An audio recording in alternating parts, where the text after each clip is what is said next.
Hello students, तो last video lecture में हम कवर कर चुके हैं resistance of a system of resistors, जिसमें हमने डिस्कस किए थे दो केसेस। एक केस जिसमें रेजिस्टर्स जो हैं वो सीरीज में कनेक्टेड हैं और दूसरा केस जिसमें जो रेजिस्टर्स हैं वो पैरेलल कनेक्शन में हैं। राइट, आज के लिए हमारा एक बहुत ही इम्पॉर्टेंट टॉपिक है जो हम डिस्कस करेंगे, that is Joule's heating law. Joule's heating law basically आता है under the topic heating effects of electric current. Heating effect of electric current में आता है, राइट। लेकिन ये जो टॉपिक है जूल्स हीटिंग लॉ, ये इंडिविजुअली बहुत ही इम्पॉर्टेंट है। आज हम इसे ही डिस्कस करेंगे कि क्या है ये लॉ, क्या इसकी स्टेटमेंट है या फिर क्या इसका फॉर्मूला है। लेकिन सबसे पहले हम समझते हैं कि हम heating effect of electric current किसे कहते हैं। सिंपल है, आप ये सभी इस चीज़ को ऑब्जर्व करते हैं कि जब भी हम किसी इलेक्ट्रिक अप्लायंस को ज़्यादा टाइम के लिए यूज़ करते हैं उस टाइम पे वो गर्म होना शुरू हो जाता है, उसमें से हीट प्रोड्यूस होनी शुरू हो जाती है। जैसे कि फ़ोन है, अगर फ़ोन को हम ज़्यादा टाइम के लिए यूज़ करते हैं, लाइक ज़्यादा टाइम के लिए उस पर गेमिंग कर ली या फिर कॉलिंग कर दी ज़्यादा टाइम के लिए, तो जो वो फ़ोन है वो गर्म होना शुरू हो जाता है। तो ये क्या है, heating effect of electric current. Means कि जब भी इलेक्ट्रिक करंट पास करता है, जब भी इलेक्ट्रिक करंट का फ्लो रहता है, उस टाइम पे हीट प्रोड्यूस होती है।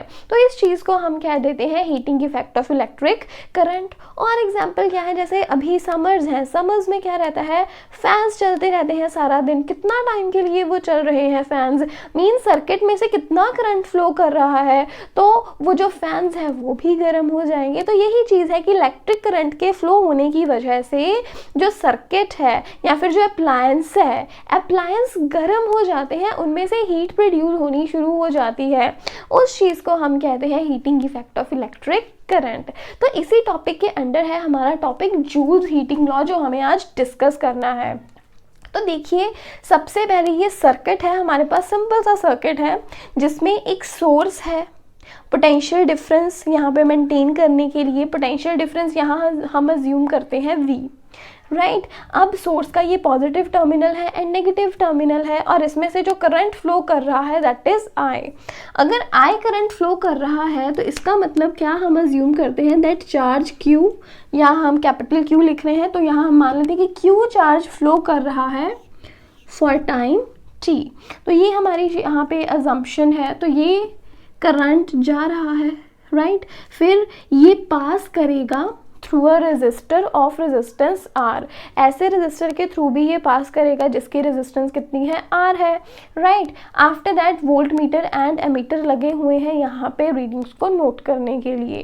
देन सो बेसिकली हम यहाँ क्या कह रहे हैं, V पोटेंशियल डिफरेंस है, I करंट फ्लो कर रहा है, that is charge Q is flowing for the time T, और जो रेजिस्टेंस है रेजिस्टर की वो R है हमारे पास। अब देखिए, अगर यहाँ पे हमारे पास Q चार्ज है, T टाइम के लिए फ्लो कर रहा है, राइट, तो पोटेंशियल डिफरेंस क्या रहेगा। पोटेंशियल डिफरेंस, ये देखिए, ये हम हमारे चैप्टर में स्टार्टिंग में कर चुके हैं ना, electric potential and potential difference. वही फॉर्मूला हम अप्लाई करेंगे। We know that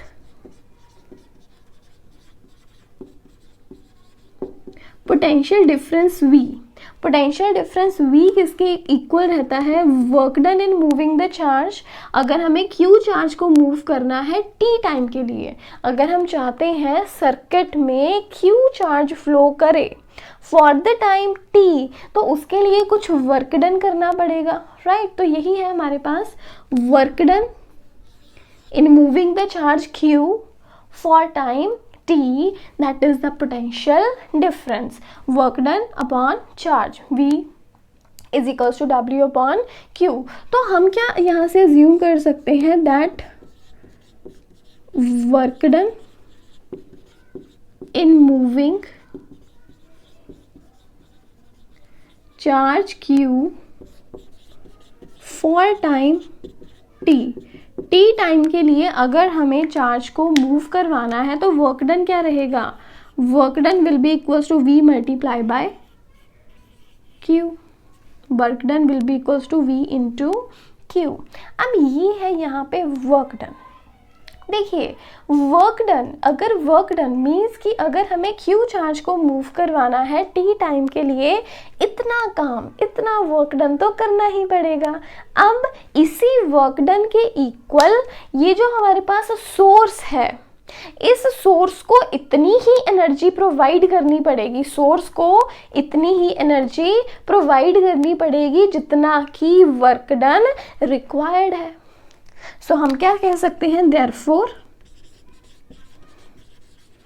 energy supplied by the source, source कितनी एनर्जी सप्लाई करेगा, for moving charge Q for time T. अगर टी टाइम के लिए क्यू चार्ज को मूव करवाना है तो सोर्स को कितनी एनर्जी सप्लाई करनी पड़ेगी, एनर्जी सप्लाइड किसके इक्वल होनी चाहिए, कौन एनर्जी सप्लाई कर रहा है, source. Energy supplied by the source will be equals to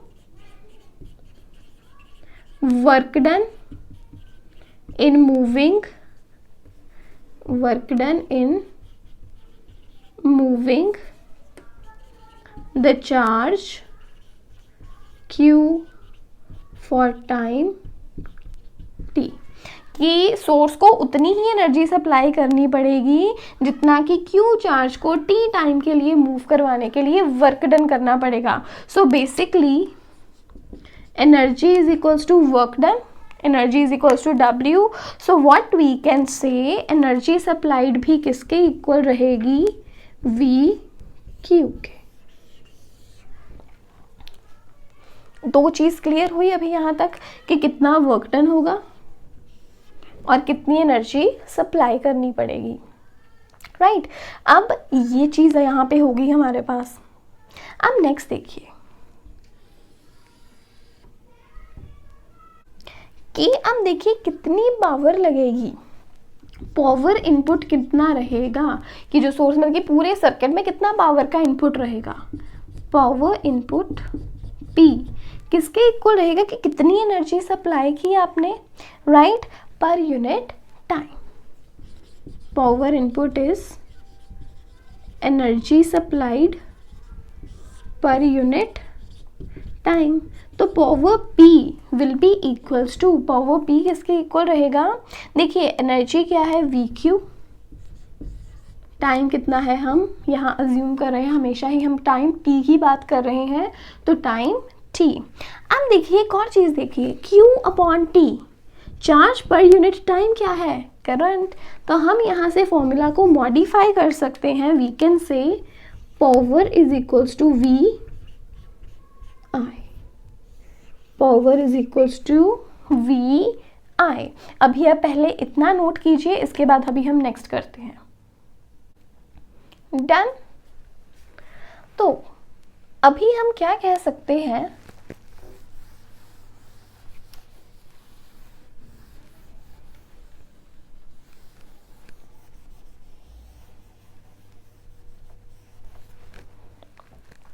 that जो सोर्स है, राइट, सोर्स कितनी यहाँ पे टोटल एनर्जी प्रोवाइड करेगा सर्किट को, राइट। जो यहाँ पे एनर्जी है, एनर्जी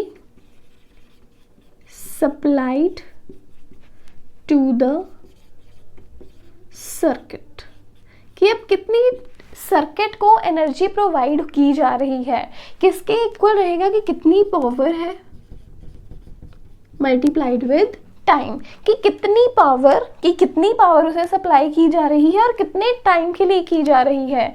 तो ये किसके इक्वल रह जाएगा, basically this will be equals to VIT। और यही जो एनर्जी है which is supplied to the circuit which is equals to VIT, यही जो एनर्जी है ये हीट की तरह प्रोड्यूस होती है, राइट। सो हीट प्रोड्यूस्ड,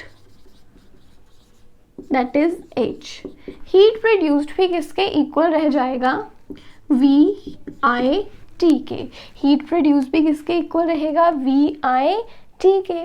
अब ओहम्स लॉ क्या कहता है, according to Ohm's law. Ohm's law क्या कहता है? V is equals to I R.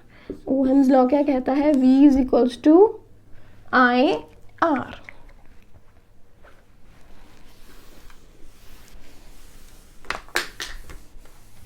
So अभी हमारे पास फॉर्मूला क्या बन जाएगा फिर? H इक्वल्स टू V की वैल्यू क्या है? I R, right. तो V की जगह हम क्या फिल करेंगे? I R and I T will remain as such. तो H किसके इक्वल आ जाएगा? आई स्क्वायर आर टी के। H is equals to I square R T and this is Joule's heating law. This is Joule's heating law. तो यहीं से हम इस लॉ की स्टेटमेंट लिख सकते हैं that heat produced in a circuit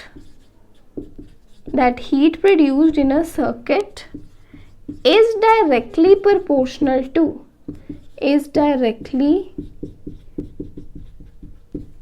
or you can say is equal to, is directly proportional to number 1 square of the current, that is I, flowing through the circuit. Number 2 resistance R, and number 3 time t for which current is flowing through the circuit, right? So this law states that heat produced in a circuit is directly proportional to the square of the current, right? Square of the current flowing through the circuit, resistance R and time t for which the current is flowing. तो ये है हमारे पास यहाँ Joule's heating law. Joule's heating law का basically ये जो expression है बहुत इम्पॉर्टेंट है। फर्दरमोर इसकी स्टेटमेंट बहुत इम्पॉर्टेंट है, राइट। ये जो देखिए ये हमारे पास फॉर्मूला है P is equals to V I. This formula is important. इस पे बेस्ड आपको न्यूमेरिकल्स आते हैं, right. It is important for numericals. जो क्वेश्चन है जूल्स हीटिंग लॉ पे वो यही आता है, state Joule's heating law. Joule's heating law state कीजिए, साथ में आपको उसका ये मैथमेटिकल एक्सप्रेशन लिखना होता है। अदरवाइज ये जो फॉर्मूला हम यहाँ यूज़ करते हैं ये फॉर्मूला बहुत इंपॉर्टेंट है न्यूमेरिकल्स के लिए। इस फॉर्मूला को हम वेरियस वेज में मॉडिफाई कर सकते हैं। देखिए जैसे हमारे पास फॉर्मूला क्या आया, P is equals to V I. P is equals to V I, ये एक फॉर्मूला हम पावर के लिए यूज कर लेते हैं। आफ्टर दैट देखिए ओहम्स लॉ के according V is equals to I R है। तो इस फॉर्मूला को हम और किस तरह से लिख सकते हैं, यहाँ V की जगह हम क्या लिख देंगे, आई आर, और ये जो I है एज इट इज। फॉर्मूला क्या बन गया, P is equals to I square R. तो अगर आपको करंट एंड रेजिस्टेंस गिवन है आप यहाँ पे पावर फाइंड कर सकते हैं। अगर आपको वोल्ट मतलब कि potential difference and current given है तभी भी आप पावर फाइंड कर सकते हैं। फर्दरमोर देखिए और क्या चीज़ है यहाँ पे, V is equals to I R, ये तो फॉर्मूला है ही। अब यहाँ से I की वैल्यू क्या निकलेगी, V अपॉन R। अगर हम I की वैल्यू को V अपॉन R फिल कर दें, वी आई है ना, आई की जगह हम V अपॉन आर फिल कर दे तो पावर का फॉर्मूला बन जाएगा V स्क्वायर अपॉन आर। तो अगर आपको पोटेंशियल डिफरेंस गिवन है, रेजिस्टेंस गिवन है, तभी भी आप पावर जो है उसका फॉर्मूला फाइंड कर, उसका जो वैल्यू है फाइंड कर सकते हैं। तो देखिए इस फॉर्मूला को मल्टीपल वेज में यूज़ किया जा सकता है, right. P is equals to V I है, अगर V is equals to I R हमें पता है, यहाँ पे V की वैल्यू आई आर फिल कर दे तो फॉर्मूला बन जाएगा आई स्क्वायर आर। करंट है, रेजिस्टेंस है, तभी भी फॉर्मूला फिल हो, मतलब वैल्यू फाइंड कर सकते हैं पावर की, राइट। अगर हम आई की वैल्यू, अगर हमारे पास आई गिवन नहीं है, सिर्फ और सिर्फ पोटेंशियल डिफरेंस गिवन है, रेजिस्टेंस गिवन है, तभी भी हम पावर फाइंड कर सकते हैं। फॉर्मूला रहेगा P is equals to V²/R। तो ये फॉर्मूला बहुत ही यूजफुल है, डेफिनेटली इस फॉर्मूला से जो न्यूमेरिकल्स हैं वो तो रहते ही हैं, बहुत ही इंपॉर्टेंट पॉइंट है यहाँ पे, राइट। तो ये चीज़ है अभी यहाँ पे। इसके बाद यहाँ हमारे पास है practical uses of Joule's heat, practical uses of heating effect of electric current की। जो हीटिंग इफेक्ट है इलेक्ट्रिक करंट का, इसके प्रैक्टिकल यूजेस क्या हैं। प्रैक्टिकल यूजेस में क्या रहता है कि जैसे टोस्टर्स हैं, राइट, टोस्टर्स वर्क करते हैं इसी हीटिंग प्रिंसिपल पे। देन इलेक्ट्रिक आयरन्स हैं, जब देखिए इलेक्ट्रिक आयरन है उसे हम प्लग इन करते हैं, उसमें से करंट फ्लो करता है, वो गर्म हो जाती है, and we just iron the clothes, right. इसके बाद हेयर स्ट्रेटनर्स हो गए, हेयर कर्लर हो गए, मतलब कि जो ब्यूटी गैजेट्स हैं वो भी वर्क करते हैं इसी तरह के हीटिंग पे। तो यही है, यही कुछ यहाँ पे प्रैक्टिकल यहाँ पे यूजेस हैं heating effect of electric current के। तो ये चीज़ यहाँ पे नॉर्मली है, वो हमें पता है, हमारी डेली लाइफ में उन चीज़ों को हम देखते रहते हैं। बट आप हमेशा याद रखिए that what is Joule's heating law, क्या इसका फॉर्मूला है। पावर का फॉर्मूला खास तौर पे याद रखें, P is equals to VI, और इसे मल्टीपल वेज में यूज़ किया जा सकता है। So this is the thing here, बहुत इंपॉर्टेंट टॉपिक है, इसे प्रैक्टिस करें अच्छे से, क्योंकि एग्जाम्स में इस पोर्शन से क्वेश्चंस तो रहते हैं, so you need practice for it.